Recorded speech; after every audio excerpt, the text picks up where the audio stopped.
Today's episode is with Danielle Cornejo Calhoun. She's a real remote worker living outside of the Seattle, Washington area. And this is part of a series I want to start in this podcast where we spotlight members of our community, women who are working remote, why they do so, and what that experience is like for them.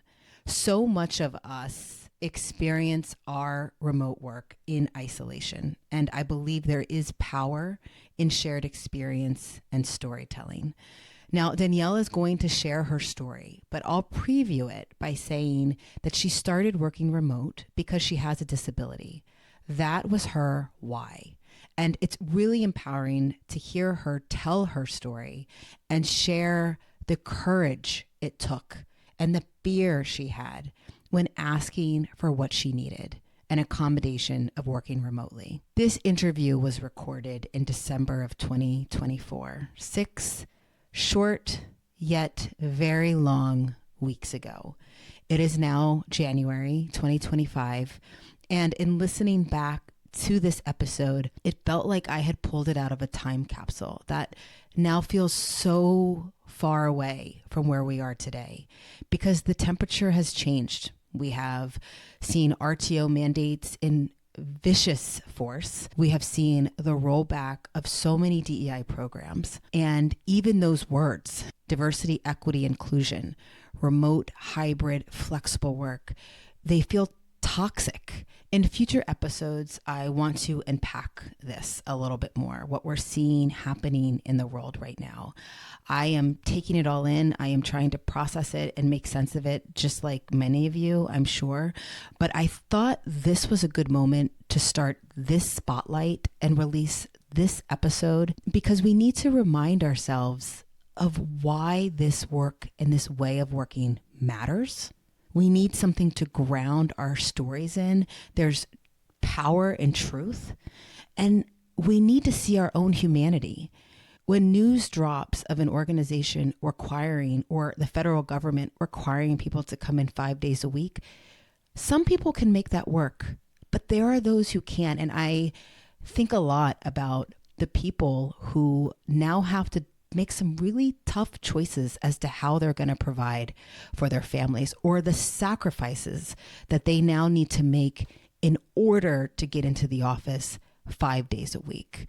There are real stories behind that. There's a lot of intersectionality between diversity, equity, inclusion, and flexible work because having flexible work creates economic opportunity and access to opportunity that most benefits people who fall into the categories of marginalized, underrepresented, and those protected classes. Danielle is a passionate advocate for DEI, so we talk specifically about these things in the episode as well. I want this to be a community that is optimistic and hopeful and uplifting, but I also want to honor the very real moment that we're in. I hope you feel seen in her words, and if you're not experiencing this in the way that others are, I hope this episode helps you build your own empathy for those who are having a difficult time right now. Take care, take very good care of yourselves, and I'd love to hear from you. Please reach out, share your story with me. If there's something you'd like to hear me talk about or somebody else in this platform, let me know. You can go to workitremote.com and hit the microphone button to send me a voice message. You can also drop me an email styled message through the website as well. This is Work It Remote, a community for women working remotely. I'm your host, Erica Bergen, and on this podcast, we get real about remote work and how to make it work for you. Enjoy the episode. Danielle, welcome to Work It Remote. Hello. Hi. I'm really excited. This is the first time I'm doing this, which is a community spotlight episode. And the reason why I'm doing this is because in this remote world, we are often isolated, right? And we don't always understand how non-unique our experience is. Yeah. And so I think showing one another what our experience looks like, how we started working remote, why we do it, and how we've navigated it so that it works for us is really inspiring, I hope, but also just helps show people that like you're not alone and there's others who are in this boat with you. And sometimes just the sharing of information can be so powerful for people. So I'm really excited that you are the first person that we're going to have this type of conversation with, and that you're inviting me into your, and all of us into your remote life. So thank you. I'm excited to do it. Thank you for having me. So you've been working remote for a long time, pre-pandemic. It's so Yeah. bizarre to realize that that's true. I went remote about 6 months before the pandemic in what I describe as bizarrely wonderful timing. Um, I went remote originally due to a chronic illness. I have multiple sclerosis, and at the time, I just very suddenly it went from being a hidden disability to a very visible disability, and has a really hard time walking very far. I was using two walking sticks, so two canes basically to get around, and just suddenly commuting all the way into the city.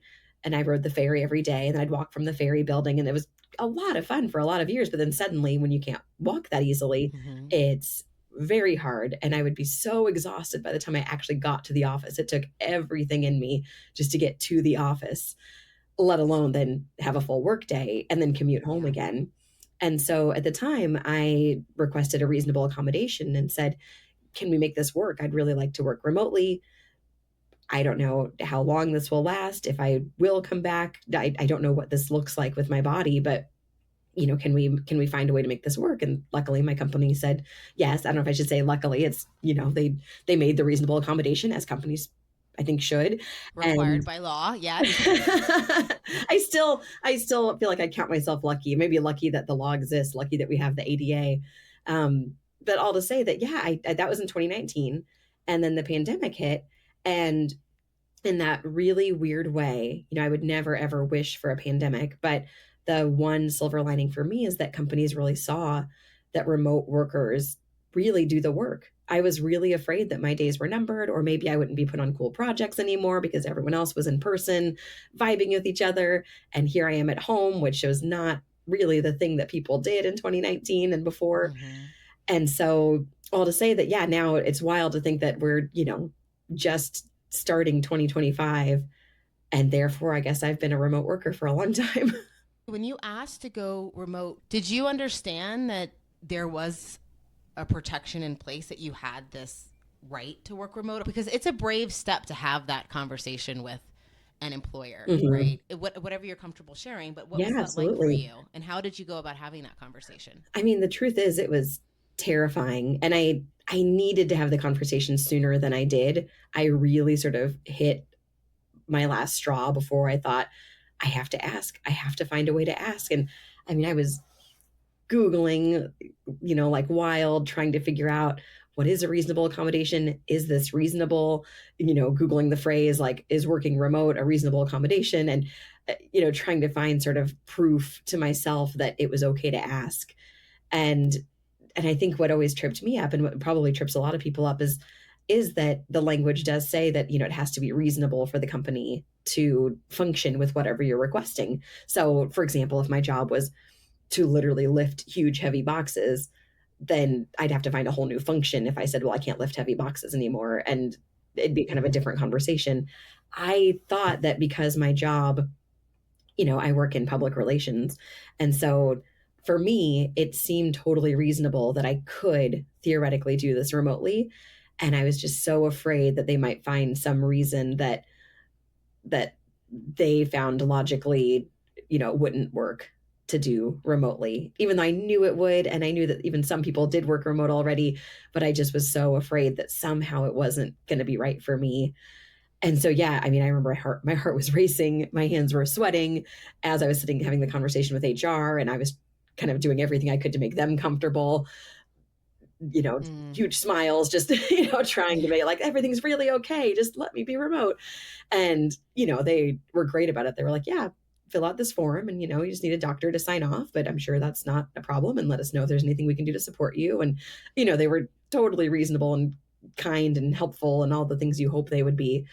But yeah, it's terrifying. And I think too, what's really interesting and hard, and I think this is starting to change slowly, is that it's hard to find other people with that story. No one's out there talking about it super publicly, or even Mhm. with your colleagues of like, hey, I had this accommodation and how about you? Like it's hard to talk about. Um, but one thing that I've tried to do, luckily through the company that I work for, I was tapped to be the founding chair of a business resource group centering people with disabilities and chronic illnesses. And my mission in my heart was, at the very least, I want to figure out a way to create a group where we can all talk about this kind of stuff. And Mhm. literally, people could call me and say, hey, I haven't disclosed to anyone, but here's what's going on. And here's an accommodation I think I need. How do I say this to HR? And like that has happened over and over and over and over again. And we do way more programming than that and do all kinds of cool stuff. But like, still in my heart, the goal is like just showing this is a thing. There's more than one, there's more than two, there's more than 20. There's a lot of people who need these things. And we can talk, but at least if you can call someone who went through it, that's Yeah. something. I didn't know who to call. Yeah, and then I think even just you sharing your story now, right? There's somebody listening I at hope some point so. will listen to this and get that courage of, okay, I can ask for this. So when you started working remote in 2019 and the pandemic still hadn't hit yet, I'm sure that there was a little bit of a shock to the system. Yeah. I think both to me and to the office that I So usually, that I was so used to being in person with. I mean, clearly a benefit was that you got to take better care of yourself, and there could not be anything more important than taking care of your Mhm. health and yourself. So I imagine that was a huge benefit. But what else did you experience as maybe a benefit of moving remote? And then what did you find to be some of the, maybe the top two or three benefits, and maybe the two or three things that you Yeah. found to be struggles? Yeah. Yeah. No, it's a good point because you don't know what you don't know until you're in it. And so for me, I mean, absolutely, just like you're saying, taking care of myself, which that's like a whole other, conversation that took me years to figure out how to really actually take care of myself. The first thing was simply not using all my energy to get to the office. I could use my energy to get the work done. And that's what was really important to me. And it was sort of all the energy I had at that time was just to get the work done, and then I was exhausted for the rest of the night, but I felt like, okay, I can still do this job. I love this job. I don't want to do anything else and change careers. Like, this is what I want to focus on. And so at the time, it was just simply harnessing my energy to do the work. And then at the time, because it was pre-pandemic, and then again this would be true now, I had more flexibility to pick when I did want to go in person. And so I could still come for the staff meetings. I could still travel to go on site with clients.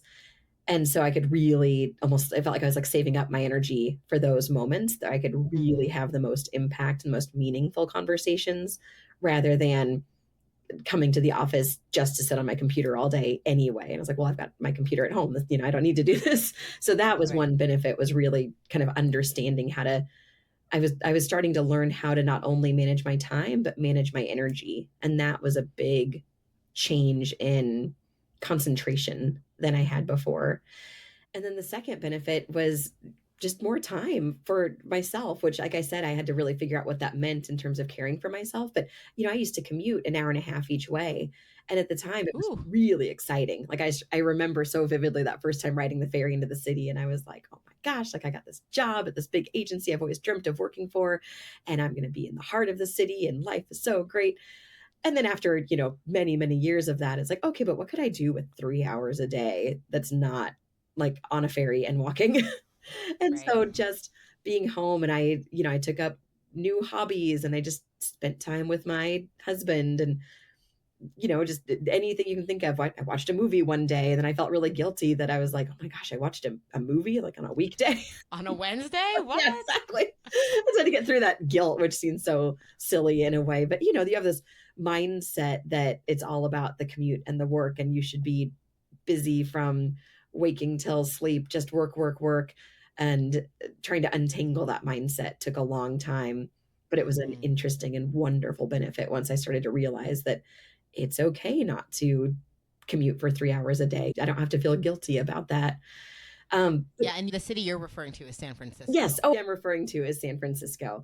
And I should say for everyone listening that I'm from Kansas City. So for my, little Kansas heart to be on a boat on the water when I grew up in a landlocked state, it was just so exciting and wonderful to commute that way and to be in San Francisco, and everything was so big and different from. Yes, isn't everything so novel when we're in our Yeah, 20s, right? Exactly. It's like, yay, I get to commute an hour and a half. This is such a cool job, right? That alone, like, I'm so important. Exactly. And I think what you said resonates, right? The one of the points you made about one of the benefits for me is the time management piece, right? Because when you're home, and that's actually one of the things I think folks struggle with a lot, is the time management piece. That is the harder part of working remote. Yes. So it's interesting that you claim that as a benefit, that you were able to manage your time more efficiently working remote. What I have experienced is, okay, now I'm doing the home thing and the work thing in the same space, and then I can find myself spending even more time, or getting kind of stuck into rabbit holes because I don't have people around me, right, to kind of lift me out of it here and there. What has been one of your hacks, right? We're always looking for like the cliff notes. Yes. But what has kept you honest with time? How have you worked that into a benefit? Well, that's such an interesting question for me. And it's changed too. I should say that thinking about 2019 to now, back then I was living in an apartment with my husband. To me, having those extra hours, I almost didn't know what to do with myself because I was so used to just working.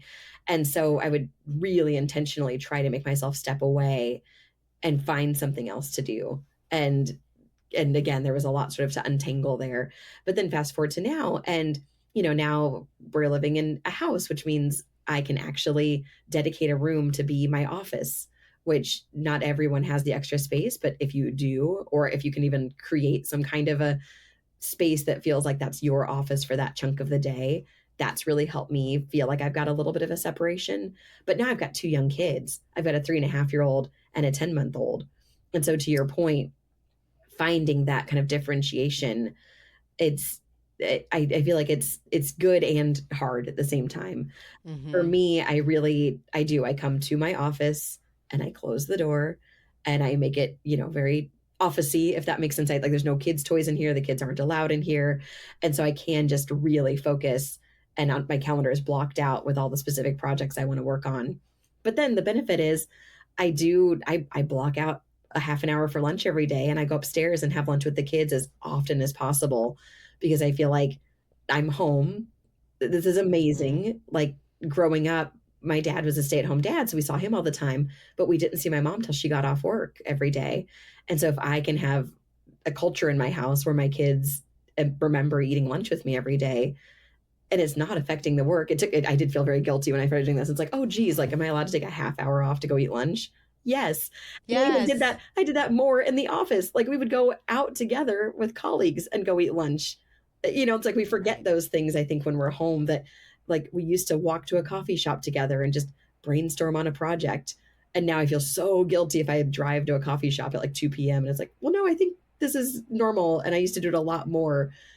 And so to your point, that balance can be difficult. And so I think, I don't know if I have a perfect hack, but I think having a little bit of a space that's yours really, really helps me. And then giving yourself that permission to step away and have lunch with the kids, go grab a coffee with someone outside of our industry for half an hour, for an hour, once in a while, whatever. Like we used to do those things when we worked in person, and I think we forget. And now we feel really guilty if we leave our desk ever. And that's not how it used to be. I know. I mean, that's the time, man. That's like spot on. What I have found is that I'll just work right through lunch. Yes. Right. And I'll be on my 2:00 call and I'm like, oh crap, I forgot to eat lunch. But that would have never happened in the office, or at least not on accident. Right. I would have intentionally done it, not like forgotten to do it, because people around me would have been getting up and saying, hey, Erica, you want to grab some lunch? Totally.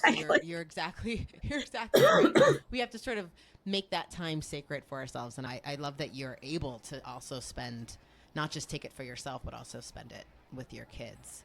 So, what have you found to be one of the struggles here? And I know we're bouncing around because Yeah. 2019 was different in a lot of ways from 2024, because 2019 you were without kids Mm-hmm. and it was pre-pandemic. Mm-hmm. Now we're post-pandemic. But let's go back to 2019, Sure. because um, that is the entry into remote work for the first time, Mm-hmm. right? Is where that sort of that shock happens as Right. to, okay, this is a new way of working. Mm-hmm. So, what was one of the things that you maybe didn't know that you wish you did, Oh. or that when you first entered into it, you were like, oh, okay, gotta adjust for this thing? Was there something like that for you? Oh, that's such a good question. I mean, one is just the comforts that an office can provide. I started just working at my kitchen table, and I learned very quickly that that chair was not comfortable for more than however long it usually takes me to eat a meal. Right.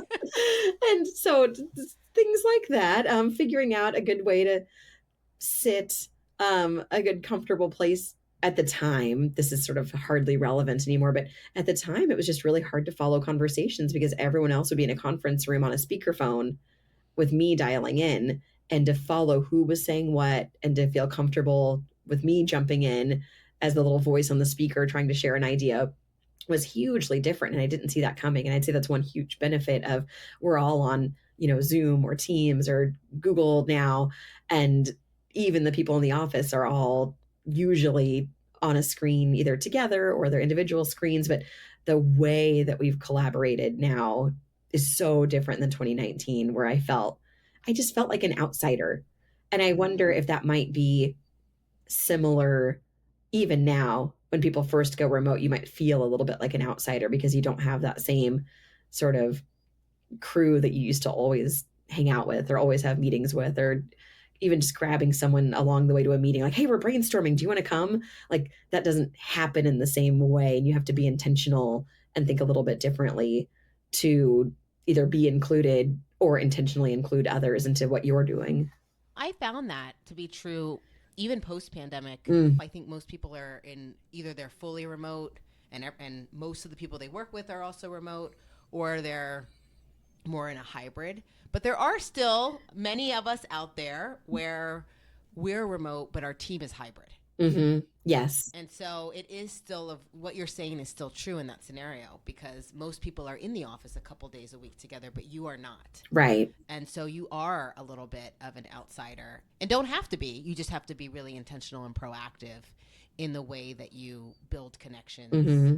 with the team, and what you said, be strategic when you do come into the office, what you're doing there and how you're Exactly. maximizing that time.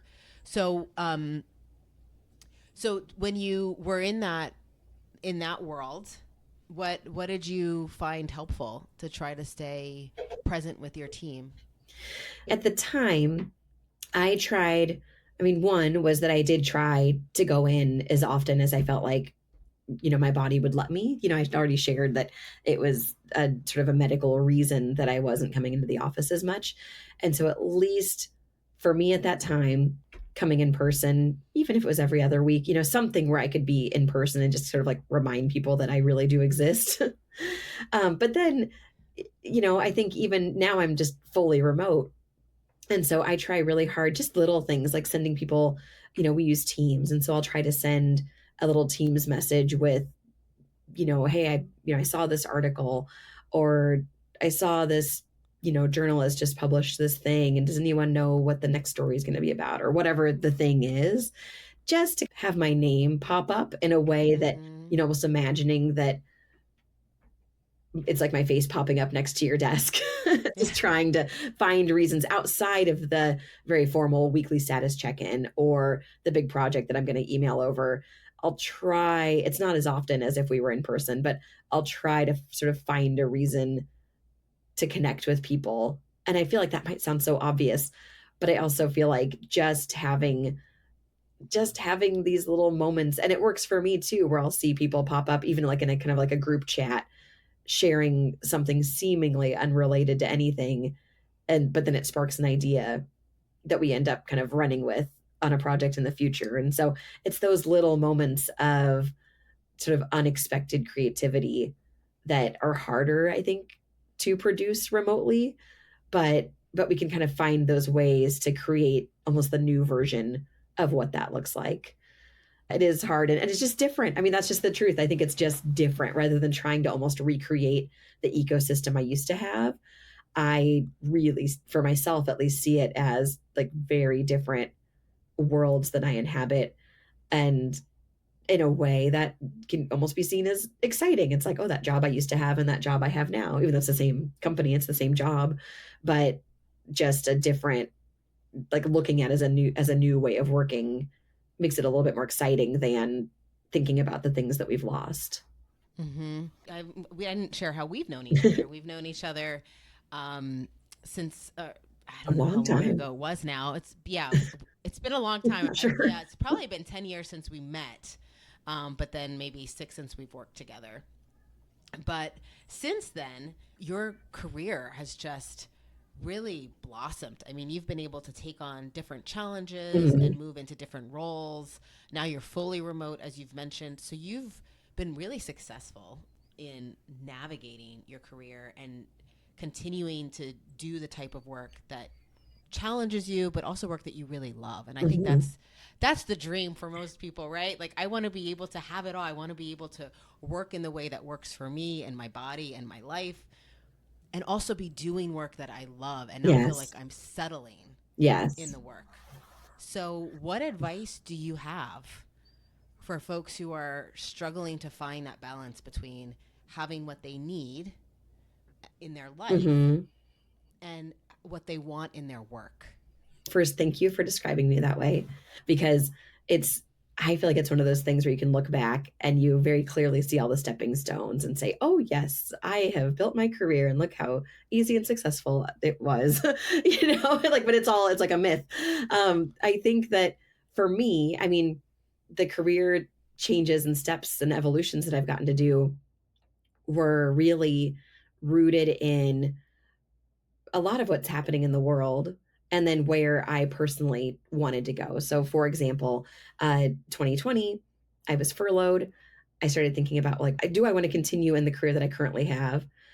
Or what would I do if I could pivot a little bit? And in that moment, I really wanted to find a way to work in an environment where I was really focused on diversity and inclusion and belonging. And I kept thinking, what would that look like? Because a lot of the role that I had should have had elements of that. And I thought, well, what if I could go, like, is there a thing where you go full time just working on that? And as things continue to unfold in the world, an opportunity came up where I could be full time. And my new title was really centered in inclusivity. And I thought, oh my gosh, I did it. That's exactly what I wanted. I felt like I put it in the universe and here it came. And of course it wasn't that simple. This is built on, I think I had 7 years of doing the work as what we called the kind of quote unquote side of the desk job, where I would volunteer to lead things, I would join things, I was a part of sort of a think tank around these things. And so then when the role opened, I did have years and years and years of experience to prove that I would be good at this new role that was being created, even though it felt in the moment like, oh my gosh, like my wish came true. But of course it's, it's all about that preparation and opportunity at the right moment. um You are a champion for DEI, and you have been for many, many, many years before it was ever a part of your yeah. official job. I mean, I remember you starting an internship program Hmm. essentially to build a more diverse talent pipeline. Yep. So, and these were things that you took on and built and championed without anybody asking you to. Hmm. So, yes, you've definitely taken a ton. I just want to brag on you a little bit because this was not just a wish come true, But for I sure. say that because I think I, you're right. Thank you for saying that. And I share it that way because I think that's a little bit of it too, of even the mindset of what you might be looking for. And I say that because I know the real question was about being remote. How do you continue to build your career? And so I think for me, it was really interesting because as I was remote and as I was looking for possible new opportunities, and then the opportunity felt like it found me, a lot of that was truly rooted in these relationships that I had built. And it was, little did I know that someone was really championing me behind the scenes and talked about my work to the person who needed to hear about it to say, let's connect with her to see if she'd be interested in seeing this, if this role, would be a fit. And so I think that's a little bit of it, is that's true whether you're in person or remote. And so as you're remote, continuing to develop new relationships, meet the people who could be influential on your behalf, becoming a part of programs, then I also directly then relate my newest role, which was another new role that was a title no one had before. And I really attribute getting connected into this role and into this world through a sponsorship program that I was a part of. And so I had a sponsor, and it was really centering, the whole point of this program was for sort of this senior level cohort of people who are high potential, high performing, and helping them unlock what that means for their career. And I was invited to be a part of this program. And so then meeting my sponsor, she was the one who really helped me distill even further, what do you like about your role? Where would you want to grow? What does that mean? Who are the kind of people you want to work with? What's the kind of manager that you want to have? Okay, now let's go find those people. Who can you meet that you think might be that kind of a manager, who might be running that kind of a team that you would want to work for? And I'd never thought of a career that way before. I always thought, well, I should research a job opening, or I should really work hard to get a good score so that I can get promoted, was the only way I'd ever really thought of a career. And so it was meeting and unlocking sort of through these relationships that these opportunities came to me. And so I think I'd be willing to bet that that's true in person or remote. And so just finding that way, I think it can feel a little different, but maybe even not, because there's no sort of geographical boundaries when we're remote. You can meet that very senior lead in the New York office, because it's not uncommon to just have a virtual coffee these days. That's not weird. You don't have to wait till the next chance that you get to travel to New York to meet them. So for me, that's really been it, is understanding like how to make those relationships and how to really build meaningful relationships that then start to show you things that you didn't know were a possibility. That's great advice. Thank you for sharing that. And what an incredible program. And to have a sponsor who was asking you those types of questions. Those are gifts when people do that. I had great advice given to me by a professor once, and it stuck. It was like the smallest piece of advice, but it stuck with me because it made me think so much more strategically about my career. And it sounds like that was the type of conversation that you had too. Someone who just removed the barriers and started just asking you, what do you want? Right. Which took a long time. And it was like 6 months of our relationship before I had an answer. I was like, what do you mean? I was like, I want to do good work. And she's like, no. I want a promotion. I know that your work now is really centered, and you said this, in DEI. What's your perspective, just a broad perspective, on what do you think remote work brings to this conversation of belonging and inclusivity in an organization? Oh, yeah. No, that's a wonderful, wonderful question, because I think remote work is central to building a culture of belonging, because now for the first time, especially I'll go back to the example of people living with disabilities or chronic illnesses, caregivers is another wonderful audience to think this through. A lot of times there's crossover there, whether you're a caregiver for children, aging parents, another person with a disability, caring for yourself. Suddenly, this is a whole population that feels okay applying for a job at your company if you offer remote or even hybrid opportunities and roles, because you create that sense that it is okay to ask for. Like I said earlier, I was, terrified to ask about being remote. Now I think that would not be uncommon at all, to just ask, even like in the screener conversation with a recruiter, to ask, what's the balance? How often are people coming in? What if I wanted to be fully remote? What if I needed it as a reasonable accommodation? Like, they wouldn't be like, oh, well, why are you asking this? It's like, probably everyone's asking this. Thinking through that lens, remote work creates a whole population that has access to your jobs, and people who are highly skilled in your industry. Like I have my master's degree and now like more than 15 years of experience in this field, and I just happen to want to be remote. And that's no longer a huge barrier like it used to be. And I think there's probably a million reasons among other communities that we could think through and talk about of why remote work could be important to any number of historically underrepresented communities.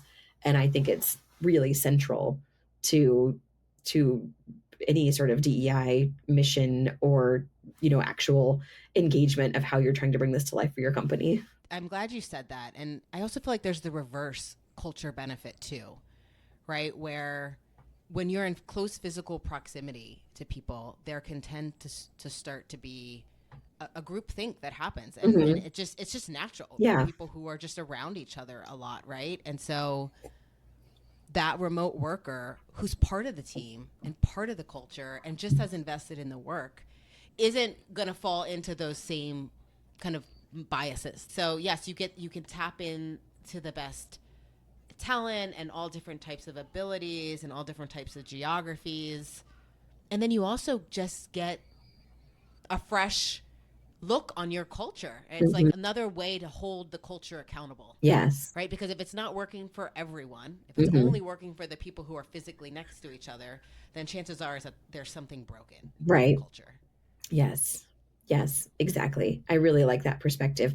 And two, I mean, I feel like, there's both ways to look at it, that for the person who's remote, maybe in person at a previous company, they experienced microaggressions and they're feeling really nervous about returning to the office. And so having a company that allows you to be remote or hybrid can help reduce that anxiety and have the chance to show that in person at this company, hopefully you won't experience those things.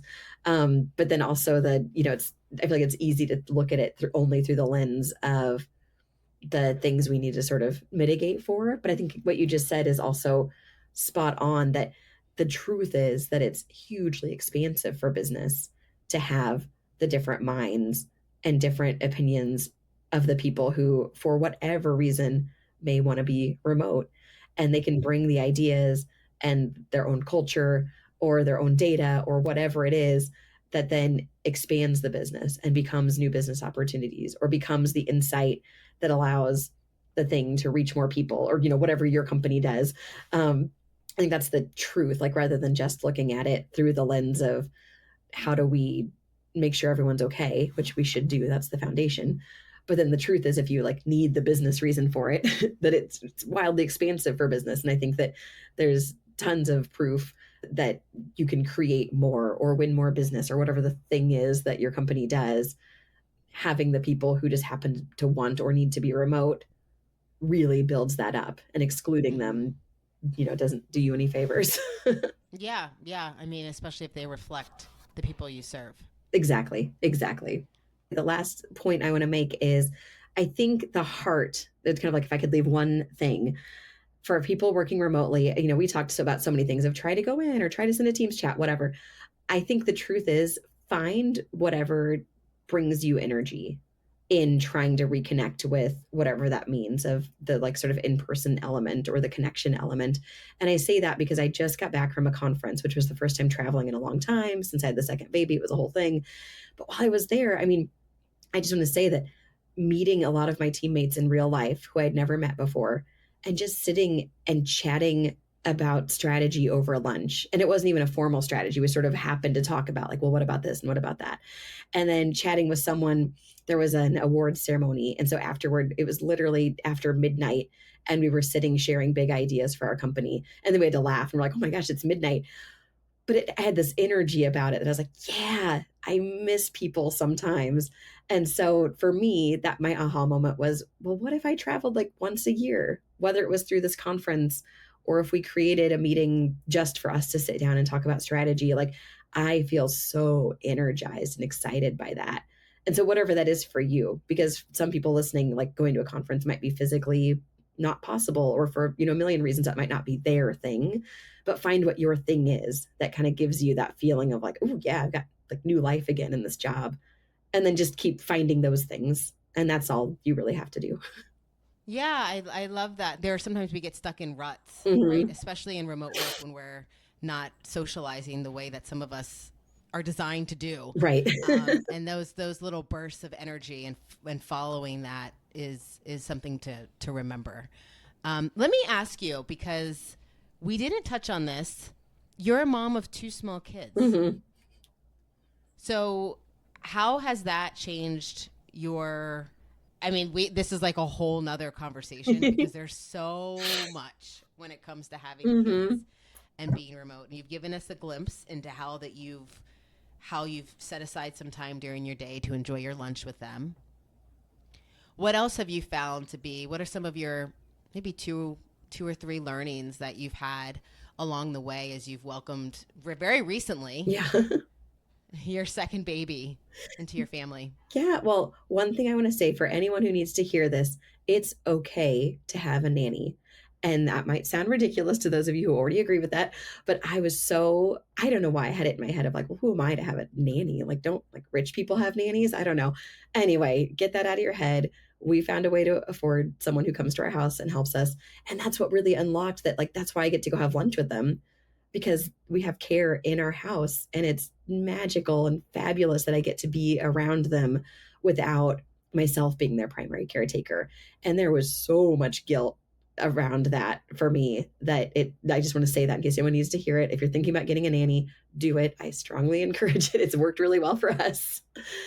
And I'm trying to think. Yes, I can second that. There's nothing like having a support system in your home. Yeah. Yes. In your home. That's the thing. It's like, why not? Let's get help in our home. That's not a problem. If you can make it work, if you can find a way financially or whatever, like make it work. But then no, that's a good point that it has changed a lot, just because then my own time has to be stretched in so many ways, because sometimes I wish I could spend all day with them. And so I do try to let myself just like take a day off every now and then. But then some days I'm like, oh my gosh, if I could just work for 8 hours straight and no one needed me, it's such a funny balance that I didn't expect to have all these feelings that seem completely contradictory. But it's like you want to be with your kids, be like, get away from me. Sometimes I'm like, I just want to finish this report, and then I want to have a meeting with my manager, and then and I want to do this webinar. And then I want to decompress before I have to go into mom mode. That's the other hard one. And a lot of people say, like design your own commute, whether it's going for a walk. I don't do those things. I think those thoughts, but I still don't actually take those actions yet. I don't know that I do a really good job of transitioning from just finishing work and then I just go upstairs and jump straight into mom mode. But I know that'll change too as they get older. And right now sometimes I'm just like, I want to be with my babies. And then the second I get upstairs, it's like, oh, but could I go back down and do one more work thing? It's such a funny push and pull. But I will share too that I did recently join a community orchestra, and that has really helped me to get out of the house once a week to just go play clarinet and just be around other adults playing music. And that's kind of my little good for you thing that I think about. I was like, well, at least I go to orchestra on Thursdays, Yeah, that's my night. Yeah, that takes some boldness to be like, I'm going to carve out a night for myself consistently where I have to be out of the house to do this thing that I want to do for myself. Mm-hmm. So yeah, that's a great tip. Bravo. It's a lot of fun. And that was hard too. And as much as my husband was like, yeah, of course, do it, go. And I'm like, are you sure you have to do both bedtimes without me? And he's like, yeah, it's like, I'm their dad, I can do that, but I was just like, no, I think I'm so integral to this ecosystem. He's like, you can go for 2 hours on Thursday night, Yeah. So it sounds like for you, your learnings have been carving out some time for yourself during the week. Yes. And getting some help. Yes. And then also finding some time during the day to be mom and relish in the fact that you are remote and you have that flexibility and leaning into that and not feeling guilty, giving yourself permission to do it. Exactly. I think that's the hardest piece. I definitely still, grapple with the guilt, and it cuts both ways. I feel guilty that I don't spend more time with the kids. And then I feel guilty that I don't spend every waking minute, on the company time. And I know that neither is true. Like my kids are okay. And also my company has a very flexible culture, and like they're okay too. And that's something I'm just untangling myself. Yeah. Well, it's a journey. I appreciate you sharing your story with us and your journey through all of this. I think there's a lot of folks who are going to connect with your experience. And I think you've inspired some people out there to advocate for themselves and to dream a little in their careers. So thank you. Good phrasing. Thank you so much for having me. I love this podcast. So thank you. Thank you for listening. If you haven't already, please subscribe, and you can go to workitremote.com to join the community.